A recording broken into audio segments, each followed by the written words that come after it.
And we want to give you a live look at St. Peter's Square in Vatican City as the election process to replace Pope Francis is underway. I guess we don't quite have that, but the last 7 conclaves have taken 2 to 4 days, so the new pope could be elected by the end of the week. All eyes will be on that chimney at the Sistine Chapel. Joining us now to explain the conclave process is Peter Casarella. He's a professor of theology at Duke Divinity School.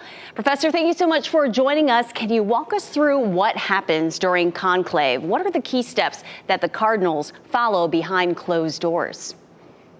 Sure. Thanks for having me, Renee. So now that the doors are locked, we have the conclave, which literally means with the key.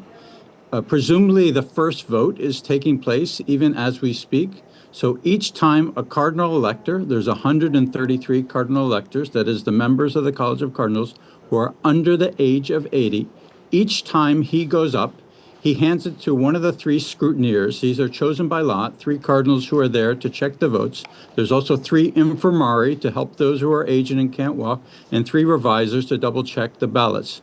Once the ballot is handed in as a folded piece of paper on a plate, it's then put through a thread so it can't be used again. And each time an elector votes, he swears to God again in Latin that he's following his conscience and choosing the best candidate. If 2/3 of the electors choose one candidate, then we'll see white smoke and we'll have habemus papam, we'll have a pope after this first vote. I doubt seriously that that will happen. So if there's no pope by the end of the day today, they'll go back, have dinner and rest in private, no access to social media, everything blocked, and they'll begin again tomorrow. So for the next few days, there'll be 2 votes in the morning and 2 votes in the afternoon.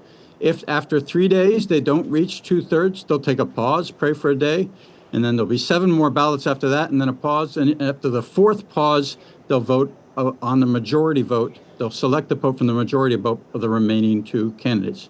So that's the process as I see it. And this process has been in place for hundreds of years. Given how unique each papal conclave can be, what factors do you think might influence how quickly or slowly a new pope is chosen?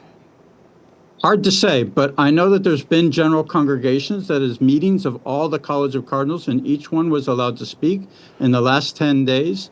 Now in the evening, it's just the elector cardinals, no access to the outside world, but there are opportunities for sidebars, conversations over dinner, discussions of the candidates, and these will be very important. There's going to be differences of opinion, differences of approach, but hopefully they can work that out in the time they have together. So I can't predict. In the past, it's been everywhere between 11 hours and 3 years, but let's hope it's just a matter of days. And Professor, we just have about 15 seconds left, but do you think the cardinals will likely pick a successor who's in the mold of Pope Francis or go in a different direction? Again, I don't have a crystal ball. We could see Francis II, or we could see a return to an Italian diplomat, or we could see a pope from Asia or Africa. That's all up in the air. The world will be watching. Thank you so much, Professor Casarella from Duke Divinity School. Thanks for sharing your insights.